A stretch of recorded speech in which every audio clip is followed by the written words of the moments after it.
السلام علیکم ورحمۃ اللہ، کیسے ہیں آپ؟ امید کرتی ہوں آپ خیریت سے ہوں گے۔ آپ کا سبق سورۃ انفال پارہ نمبر 10 رکوع نمبر 6 ہے۔ شروع کرتے ہیں اللہ کے نام سے۔ اعوذ باللہ من الشیطان الرجیم،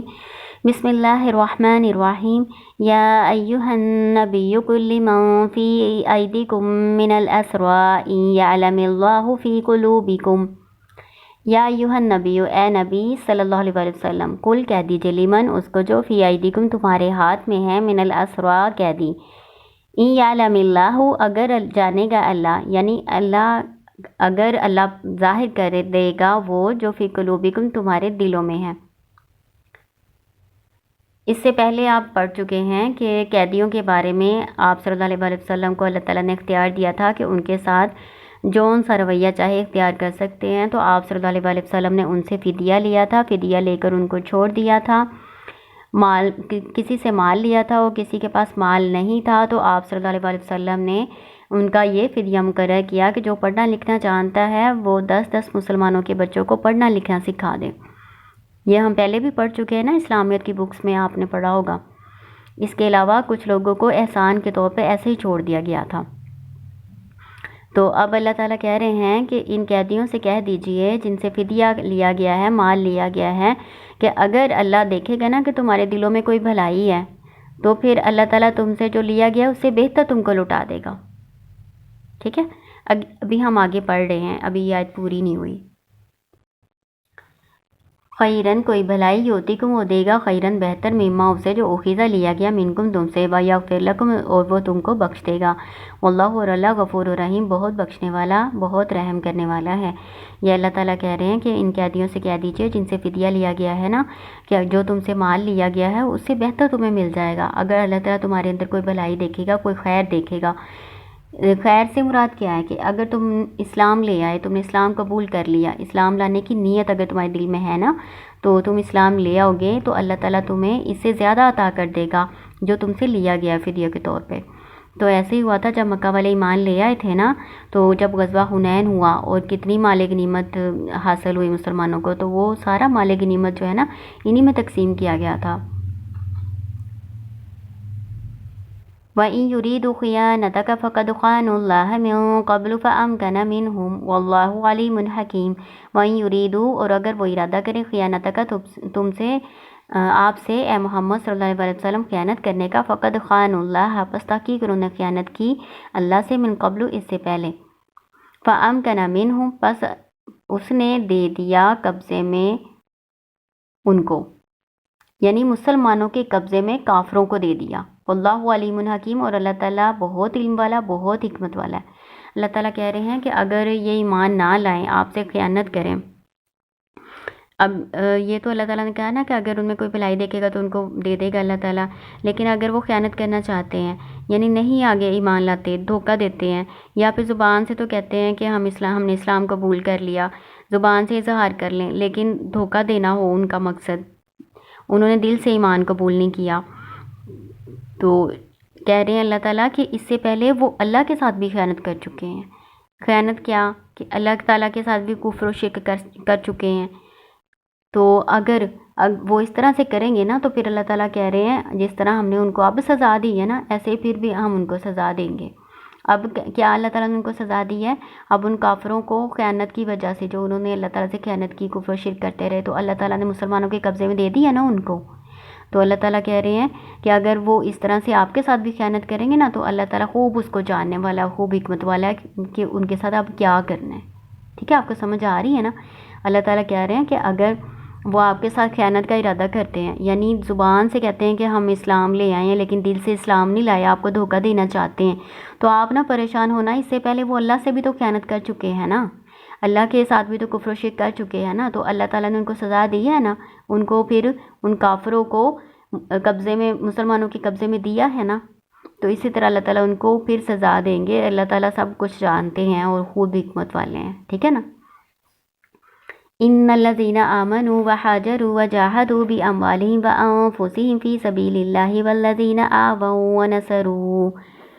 أولئك بعضهم أولياء بعض۔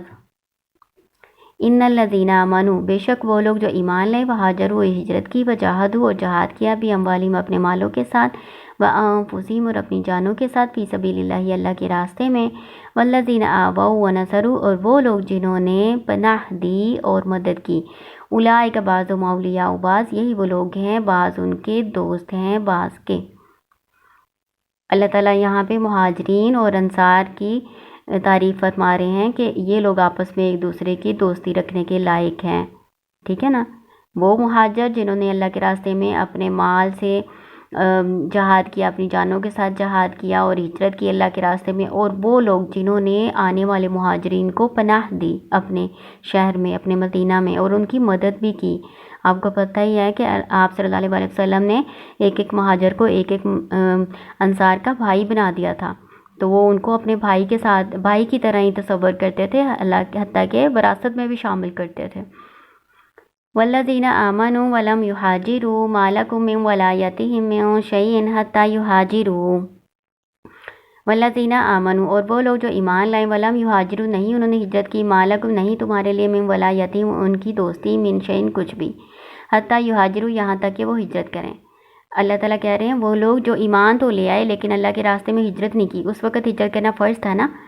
تو اس لیے اللہ تعالیٰ کہہ رہے ہیں جو ایمان تو لے آئے لیکن انہوں نے ہجرت نہیں کی تو تمہارے لیے ان کی دوستی میں سے کوئی حصہ نہیں ہے، یعنی تم ان سے دوستی نہیں لگاؤ گے یہاں تک کہ وہ ہجرت کر لیں۔ وَإِنِ اسْتَنصَرُوكُمْ فِي الدِّينِ فَعَلَيْكُمُ النَّصْرُ إِلَّا عَلَىٰ قَوْمٍ بَيْنَكُمْ وَبَيْنَهُم مِّيثَاقٌ، اور وَإِنْ اور اگر استنصروکم وہ تم سے مدد طلب کریں فی الدین دین میں، فعلیکم النصر بس تم پر ہے، تمہارے ذمے ہے مدد کرنا۔ وہ مومن جو ہجرت تو نہیں کر کے آئے لیکن اگر وہ تم سے مدد طلب کر رہے ہیں تو تم پر فرض ہے کہ تم ان کی مدد کرو، ٹھیک ہے نا۔ مسلمان کا بھائی ہے نا، چاہے وہ کہیں بھی رہتا ہے جہاں بھی ہے، تو مسلمانوں کی مدد کرنا فرض ہے، وہ ان کی مدد کریں گے اگر وہ ان سے مدد مانگتے ہیں تو۔ اللہ سوائے مگر، اللہ قومن کسی قوم، بینکم و بینہم میثاق تمہارے اور ان کے درمیان ایک پختہ وعدہ ہے، پختہ عہد ہے۔ اگر تو اس قوم کے درمیان اور مسلمانوں کے درمیان کوئی عہد چل رہا ہے نا تو عہد کی پاسداری لازم ہے، پھر ان مسلمانوں کی مدد نہیں کی جائے گی، عہد کی پاسداری کرنا اس سے زیادہ ضروری فرض ہے، ٹھیک ہے نا۔ مدد تو کرنی چاہیے لیکن اگر اس قوم کے درمیان یا اس ملک سے آپ کا معاہدہ چل رہا ہے تو پھر آپ معاہدہ پورا کریں گے، مدد نہیں کریں گے، ٹھیک ہے۔ واللہ بما تعملون بصیر اور اللہ تعالیٰ اس کو جو تم عمل کرتے ہو خوب دیکھنے والا ہے۔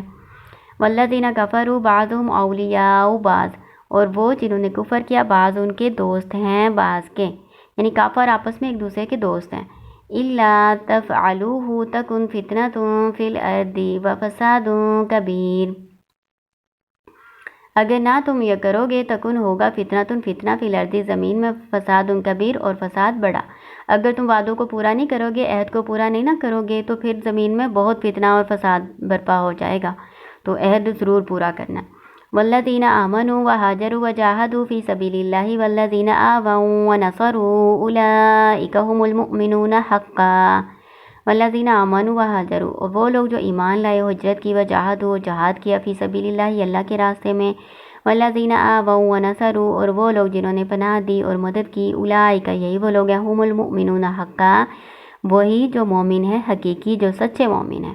اب اللہ تعالیٰ مہاجرین اور انصار کی پھر اللہ تعریف کر رہے ہیں اور بتا رہے ہیں کہ یہ لوگ ہی حقیقی مومن ہیں جو اللہ کے راستے میں ہجرت کرتے ہیں، جہاد کرتے ہیں اور پناہ بھی دیتے ہیں اور مدد بھی کرتے ہیں ایک دوسرے کی۔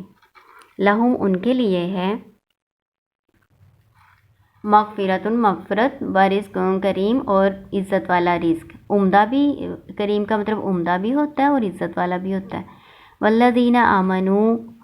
وہ لوگ جو ایمان لائے، من بعد بعد میں، وہاجروا اور ہجرت کی، وجاہدوا اور جہاد کیا، معکم ساتھ تمہارے، اولئک فاولئک پس یہی وہ لوگ ہیں، منکم تم سے، واولو الارحام اور رشتہ دار، رحم والے، اس کا ترجمہ بنتا ہے رحم والے، رحم والے سے مراد جو قریبی رشتہ دار ہیں نا وہ، بعض ان کے اولا زیادہ حقدار ہیں، ببعض بعض کے، فی کتاب اللہ اللہ کی کتاب میں، کس چیز کے حقدار ہیں؟ وارث ہونے کے حقدار ہیں اللہ کی کتاب کے مطابق، ٹھیک ہے نا۔ ان اللہ بے شک اللہ تعالیٰ بکل شیء علیم ہر چیز کا علم رکھنے والا ہے۔ اس میں اللہ تعالیٰ بتا رہے ہیں کہ جو مومن بعد میں ہجرت کر کے آئے اور انہوں نے تمہارے ساتھ جہاد کیا وہ بھی تم ہی میں سے ہیں، ٹھیک ہے نا۔ پہلے اللہ تعالیٰ مہاجرین و انصار کی فضیلت بیان کر رہے ہیں نا، پھر اللہ تعالیٰ کہہ رہے ہیں ان کے بعد جو ہجرت کر کے آئے ہیں نا وہ بھی تمہاری طرح تمہارے ساتھ مل کے جہاد کر رہے ہیں، تو ان کا بھی وہی درجہ ہے، لیکن پہلے جو ایمان لائے ان کے ظاہر ہے درجات بڑے ہیں، بعد والوں کے تھوڑے کم ہیں، لیکن وہ بھی تمہارے ساتھ نا اسی طرح فضیلت میں شامل ہیں۔ آگے اللہ تعالیٰ کہہ رہے ہیں وَأُولُو الْأَرْحَامِ، جو قریبی رشتہ دار ہیں، جو رحم کے رشتے ہیں، بعض مولا بازن بھی بازن، بعض ان کے زیادہ حقدار ہیں بعض کے وارث ہونے کے اللہ کی کتاب کے مطابق، ٹھیک ہے۔ آپ کو پتہ ہے کہ تھوڑی دیر کے لیے مواخات کا سلسلہ قائم کیا گیا تھا جب مسلمان ہجرت کر کے مدینہ آئے تھے، مکہ کے مسلمان ہجرت کر کے مدینہ آئے تھے، تو آپ صلی اللہ علیہ وسلم نے تھوڑی دیر کے لیے ان کے درمیان مواخات کا، بھائی چارے کا رشتہ قائم کر دیا تھا۔ ایک ایک انصار کو ایک ایک مہاجر کا بھائی بنا دیا تھا، ہر انصار اپنے مہاجر بھائی کو اپنے گھر لے جاتا تھا اور ہر اپنی چیز کا آدھا حصہ اس کے سامنے رکھ دیتا تھا، یعنی مرنے کے بعد وہ وارث بھی ہوتا تھا وہ بھائی، حقیقی رشتہ دار سے زیادہ جو آپ صلی اللہ علیہ وسلم نے بھائی چارہ قائم کیا تھا نا اس کو حق دیا جاتا تھا، تو وہ تھوڑی دیر کے لیے حکم تھا، اب اللہ تعالیٰ نے اس کو منسوخ کر دیا ہے۔ یہ جو میں آپ کو بتا رہی ہوں نا، یہ سورۃ نساء کی آیت ہے، پارہ نمبر 5 ہے، سورۃ نساء کی آیت نمبر 33 ہے، اس میں یہ بتایا گیا ہے کہ جو کوئی قسم کی پاسداری ہوتی تھی، کوئی حلف اٹھا لیتا تھا کہ تم میرے وارث ہو اور میں تمہارا وارث ہوں، یہ جاہلیت میں ہوتا تھا، تو اس وعدے کو پورا کرنے کا کہا گیا، پھر مواخات کا رشتہ جو قائم کیا گیا اس کو پورا کرنے کا کہا گیا، لیکن اس آیت کے ساتھ وہ حکم منسوخ ہو چکا ہے، وہ تھوڑی دیر کے لیے حکم تھا، اب وہ منسوخ ہو چکا ہے۔ تو اب اللہ تعالیٰ کہہ رہے ہیں کہ اب مہاجر جو ہیں وہ اپنے پاؤں پر کھڑے ہو گئے ہیں، تو اب وہ تمہارے وارث نہیں ہیں، بلکہ جو تمہارے قریبی رشتہ دار ہیں نا وہی وارث بننے کے حقدار ہیں، اللہ کی کتاب کے مطابق یہی حکم تھا، پہلے بھی یہی حکم تھا، اب پھر وہی حکم آ گیا، عارضی طور پر اخوت کا جو سلسلہ قائم کیا گیا تھا نا اب وہ ختم کر دیا گیا یہاں پہ، ٹھیک ہے نا۔ اب جو نسبی جو ہوں گے نا رحمی رشتہ دار وہی وارث بننے کے حقدار ہیں۔ وارث کیا ہوتا ہے؟ یعنی کہ مرنے کے بعد جو